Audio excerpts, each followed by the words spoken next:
Excuse me. Excuse me. Tell everyone you've ever met right now, 'cause the bitch is back. Yes, the bitch is back.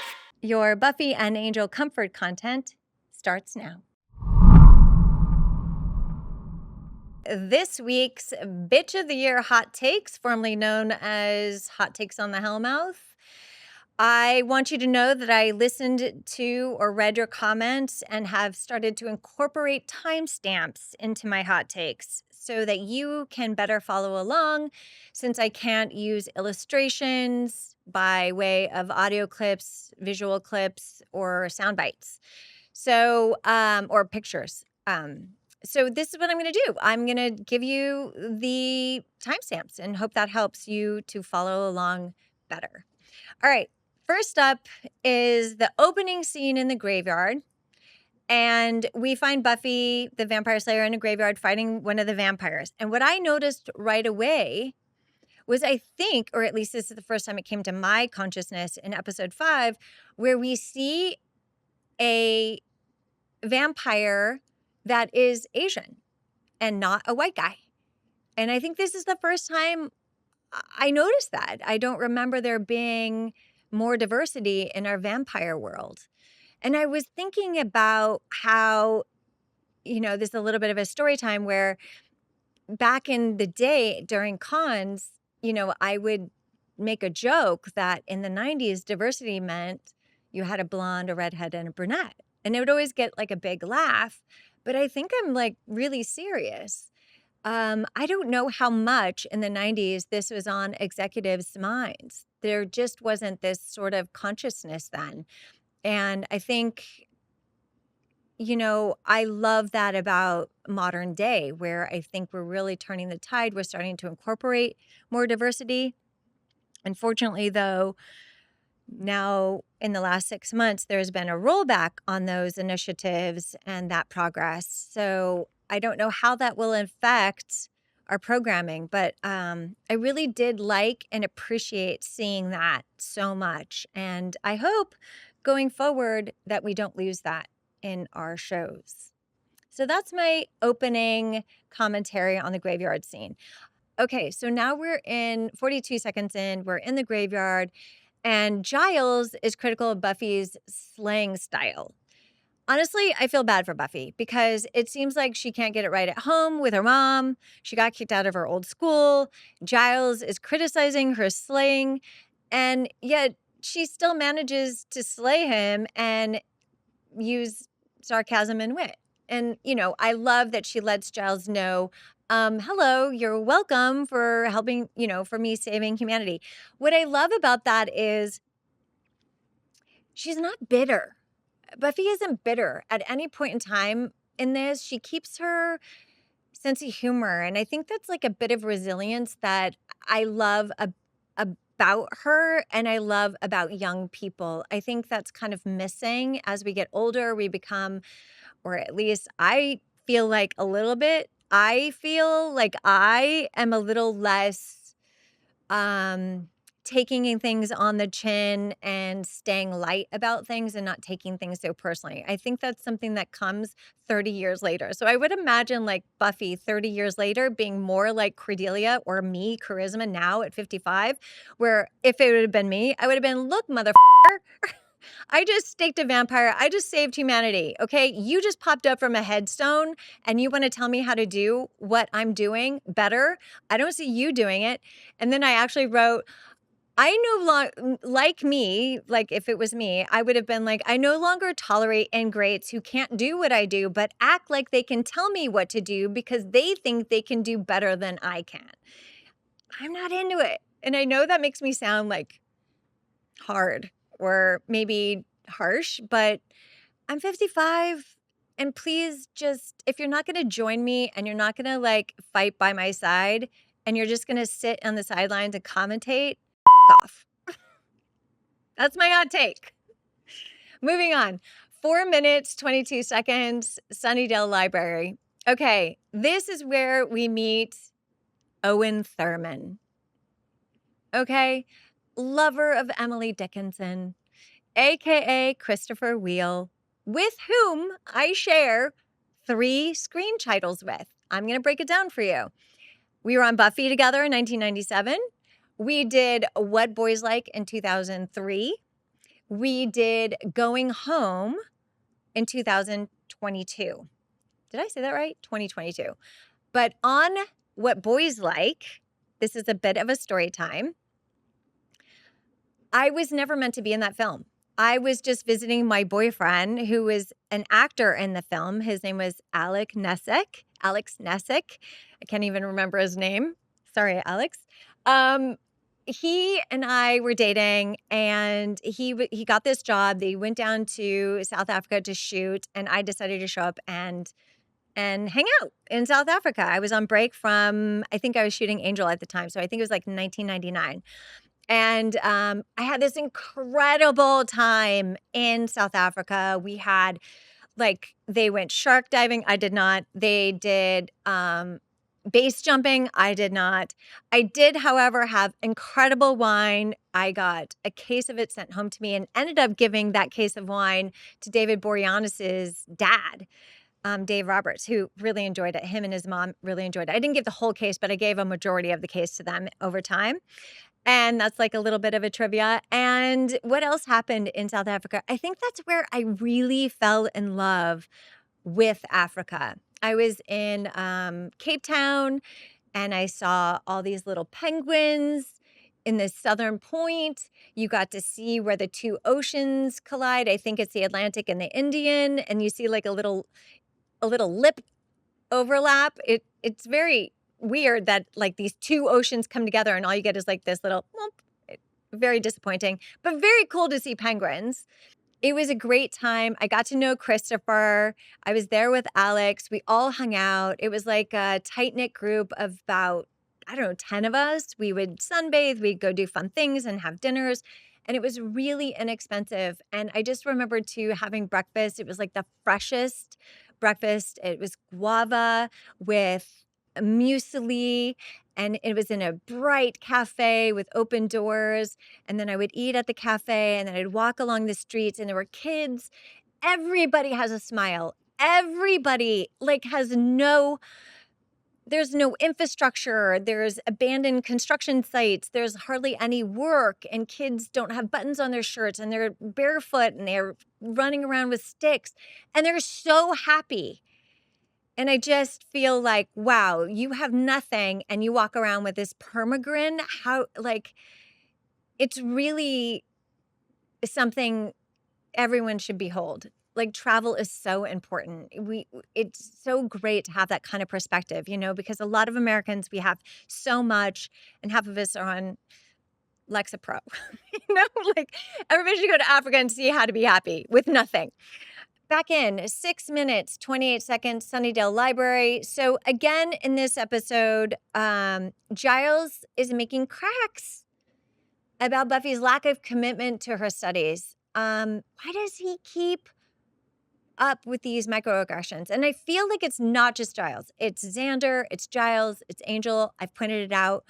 And honestly, I just feel really bad for Buffy. For example, I'm going to read this one line. Buffy, do you have any more copies of Emily Dickinson to Giles? I need one. Giles says, Buffy, well, the mere fact that you are wanting to check out a book would be grounds for a national holiday. I think we should focus on the problem at hand. So is he digging at her that she doesn't want to read, or that she's not studious enough, or she's just not enough? I don't know, but I don't like it.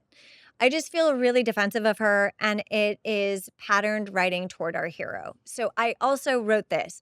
Is this me being too sensitive about this, or am I just going to keep making the same note every episode, several times an episode? And when we ask Giles, and when she asked Giles, does this outfit make me look fat? I kind of feel like this is exactly what Giles deserves, because you tell a person that they're vapid enough, maybe they just turn into a vapid wardrobe, centric person and care less and less about your studies. I don't know, but I digress. He deserved it, because I know it's so annoying for him. Anyway, moving on. We're at 11 minutes, 15 seconds. We're inside the Sprinter van. And this is entering the anointed one, although at this moment in time, we don't know that he's the anointed one. But this actor, his name is Andrew J. Furchland. Sorry, I butchered that. Andrew J. Furchland. He plays Colin. And he's in 6 episodes. He's in a 6-episode arc. And a little bit of a story time is I just bumped into him, I think, last year at Geek and Cheese Comic-Con.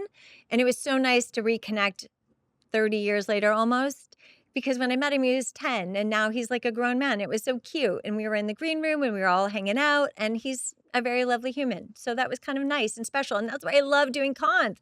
I get to reconnect with my co-stars. I get to meet with you guys and also meet guest stars that have like large arcs, but I don't really get to know them in my personal life on a day-to-day basis. So that's why I love cons also.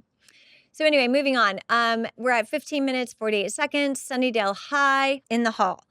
So here, Owen shows up asking where Buffy was last night, and she makes a joke about not having a watch or a clock in the house. And Owen says, "Oh, I thought I was the only one that happened to." Then gives her a timepiece or a pocket watch, which was popular in the 16th century. I mean, I get that he likes old, musty, books and likes to get lost in the stacks like a little mini Giles, but he says this other line where he doesn't want to invite the chess club or hang out with members of the chess club because they like to get drunk. I mean, who is this guy? Is this the 1990s?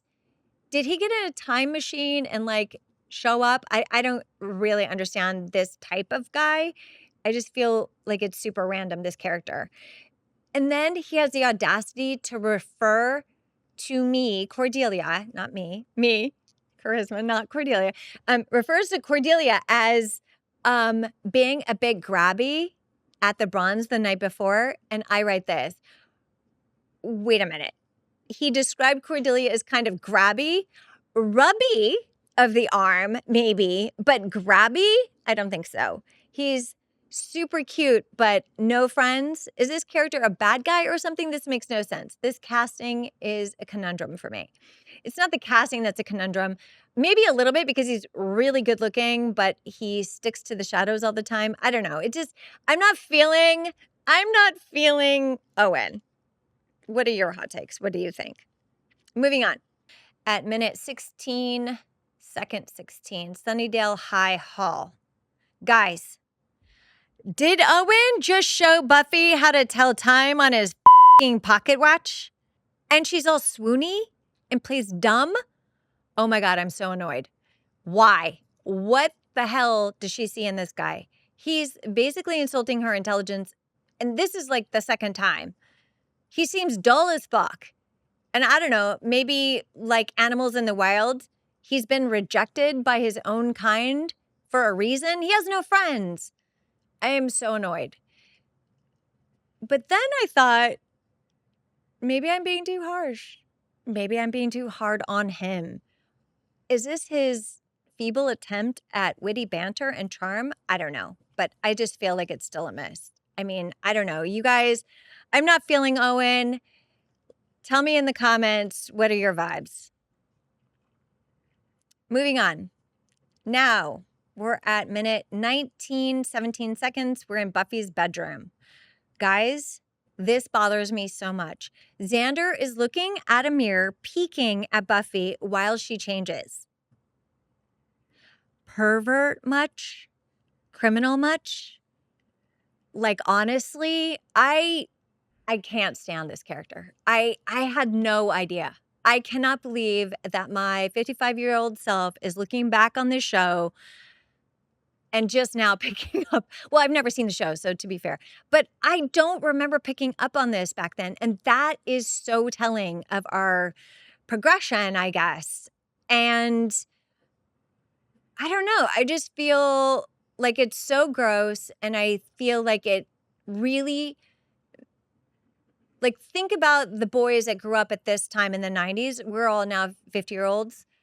And how many times, because that was okay and that was acceptable then, and it was being projected onto a screen, did people incorporate that behavior into their real life because they were, it was being reflected back to them as being acceptable behavior. You know, boys will be boys. They're always going to want to try. It's their hormones. Like, control yourself. Control yourself. Like, I just can't. I'm so annoyed by this. So anyway, go back. He knocks something over on the mirror, on the bureau, and everybody looks at him.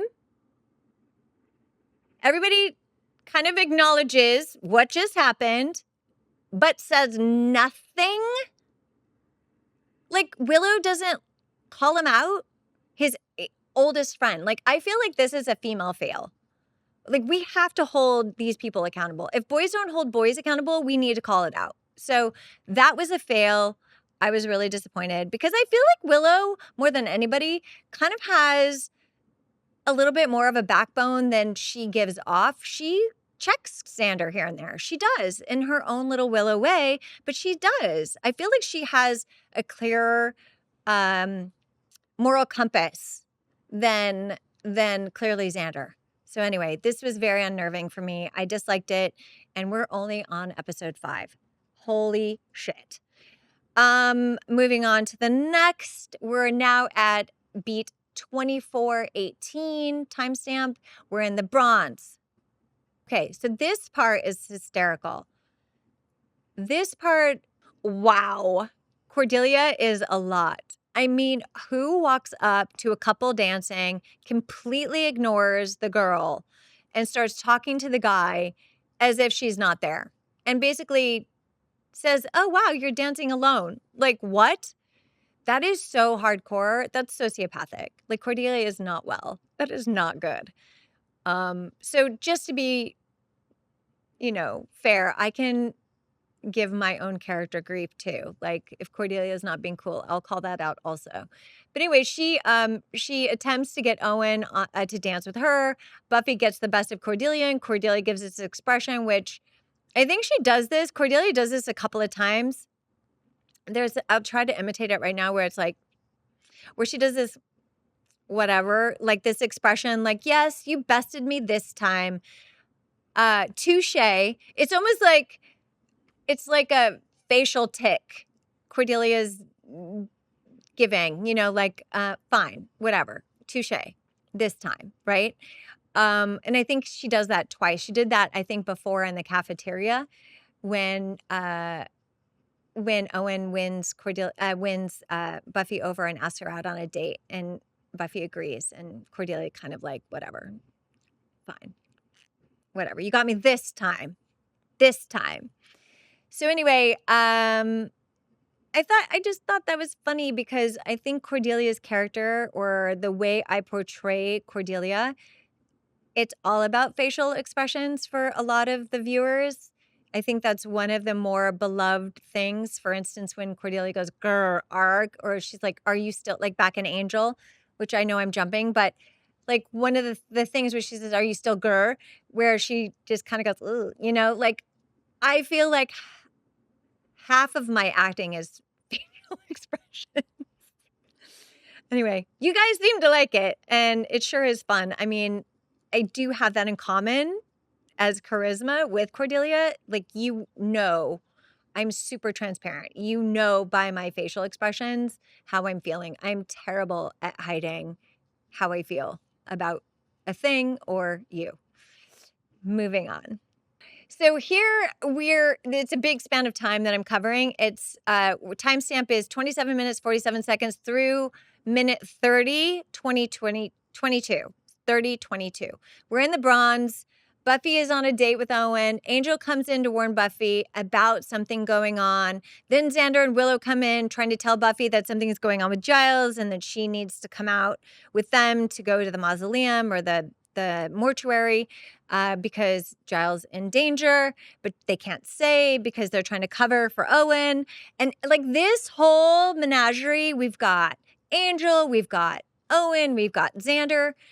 Buffy at the center of it all, trying to manage her 2 lives. And this is like the first time I feel like in a big way, we see all that is on Buffy's shoulders, all that she's grappling with, lying about who she really is to Owen, saying that she's working with Angel, talking about just trying to be a normal girl on a date with a guy and also be the chosen one, be the prophecy girl, be the slayer. How do you manage all of that? And I think this is a really good example of those worlds colliding all at once. And I think that was really well done. And then Cordelia in the backdrop, in the background, just like observing it all, going, okay, Xander's in love with her, Angel's in love with her, Owen's in love with her. What am I getting wrong? I feel like Cordelia is just not getting it. Like, what is going on? And really feeling that. And it's quite a blow to her ego. Um, I think internally, but she doesn't ever telegraph that. So, what did you guys think of that section? Did you think that that was a really big moment in the series where we realized just how much Buffy has to deal with, to navigate, to manage? What did you think? Like social life, responsibility, all these people expecting her to be a certain kind of way. And where is the Buffy in it all? Where is Buffy in all of this? There's Giles' expectations, her mom's expectations, her teacher's expectations, Angel expectations. He's always coming in to warn her. By the way, never helping, never lifting a finger, just observing, annoying, terrible boyfriend or lead guy, like not doing lead man behavior. And then Owen, just wide-eyed and deer in the headlights weirdo. I don't get him at all. So moving on. Now we're at timestamp 3549, Phineas. So timestamp 3549, we're in the morgue. We got the shirtless vampire, throws Giles into the wall. He bumps his head and passes out again. I think we should have a drinking game. I think we should start a drinking game during this rewatch.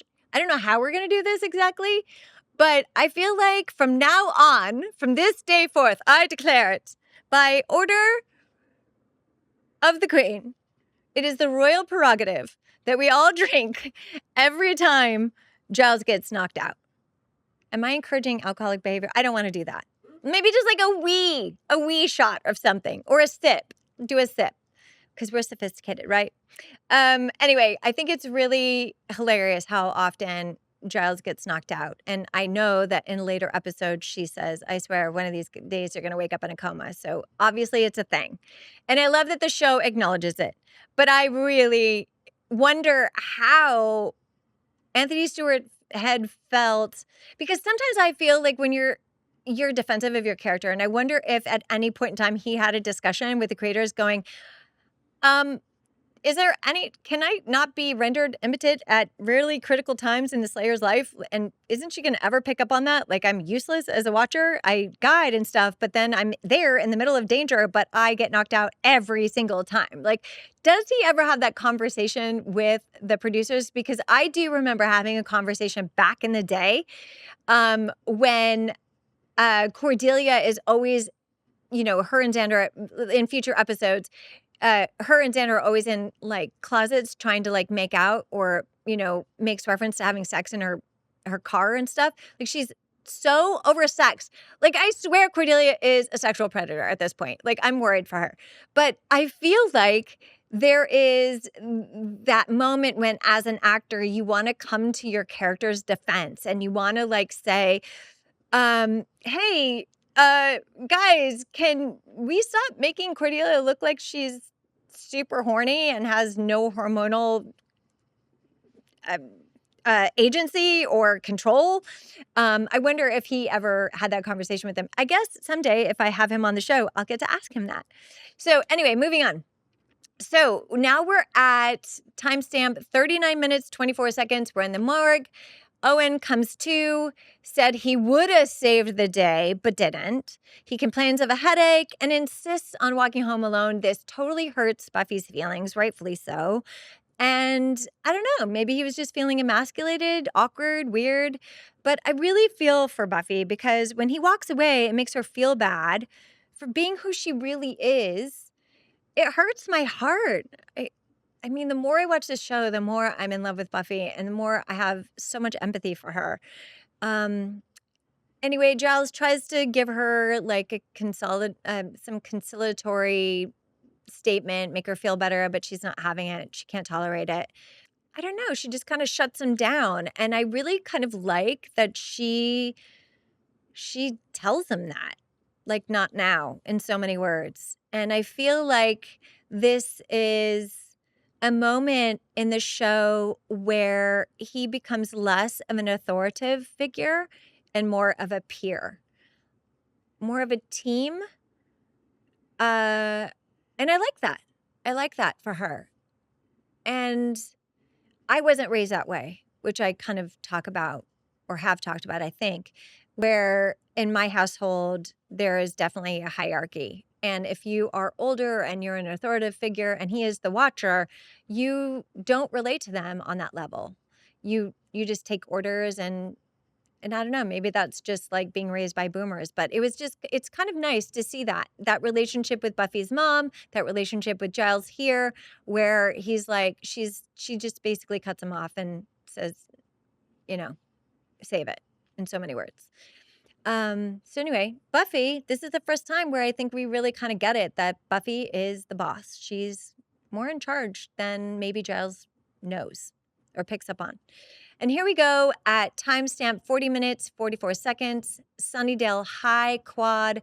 Buffy and Owen make plans for another date, which shocks her because she thought, based on the way he left the morgue, like he wasn't interested in her. But then when he shows up and they end up having a conversation, she finds out that really he feels more alive by being in danger. And that's like a huge red flag because as the chosen one, as the slayer, her objective is to keep everybody safe and protect humanity. And this guy wants to go headfirst into danger and that's too risky. So she, again, has to sacrifice. I mean, she could have, she's a teenager. She could have totally been selfish and gone along and indulged that need, but she is mature and takes her role seriously and, sacrifices her dating life, that connection with somebody that is a peer for the greater good of all. We love Buffy. Moving on to 42 minutes, 6 seconds. We're in the quad now. So when Buffy realizes that Owen is danger guy and only interested in a thrill and an adrenaline junkie, and is bummed out, Giles comes over and shares like a tiny anecdote about when he learned his fate as a watcher at 10 years old. It really kind of fell flat for me. Maybe that's just me, but I was like, oh, that's sweet. But then there isn't anything more. And I guess that kind of makes sense for his character because like Giles is clearly repressed. I mean, when he tries to break a smile at the end of this episode, she makes some wisecrack and he grins and it's like barely, like you don't see teeth. You don't see teeth. He just barely cracks like a smile. So anyway, I love that in this one moment, Giles is able to be warmer towards Buffy, try to cheer her up a little bit by sharing an anecdote from his own childhood. But does he, by God, eke out a wee compliment? The timestamp is 43 minutes, 15 seconds. Giles ekes out a wee compliment by saying, I went to the funeral home of my own will. I have volumes of lore, of prophecies, of predictions, but I don't have an instruction manual. We feel our way as we go along. And I must say, oh my God, as the Slayer, is he going to say something nice? You're doing pretty well. Pretty well. I wonder if he felt pain when he said that. I wonder if Giles, if it pained him to give her a compliment. I don't know. Anyway, last scene, 44:05. We're in the Master's lair. I freaking love this set. It's incredible. I took a screenshot of it And I can't show it to you, but can we please give props to this set? And here we discover that the anointed one, because, before they're all celebrating, oh, she saved us a day, all is well, we all live another day on the Hellmouth. But what we really discover is that they did not foil the anointed rise from the ash, the anointed one's rise from the ash. Turns out he's alive and well and in the master's lair, who's all very happy. And then we do a final shot of the anointed one with a little smirk at the end. What is it with everybody and their little smirks? Anyway, that's the end of the show. Those are my hot takes. I thought this was a good episode, and I think the reason why the overall reason for it being a good episode is just that I feel like it really identified how hard Buffy has it as a young person. And I think it really does a great job balancing and demonstrating all the hats she has to wear, all the lives that she has to keep track of, and all the lives she has to keep track of. Okay, guys, so that is it. Chris is over it. I think both Chris's are over it. We're going to go have lunch. But I wanted to say, those are my Bitch of the Year hot takes. I would really love to hear your feedback. I would love to know what your thoughts are on incorporating the timestamps. Does that help you keep track of what I'm talking about? I'm doing my best. It's a living, breathing thing. I hope that this makes you feel more included, because that's the goal.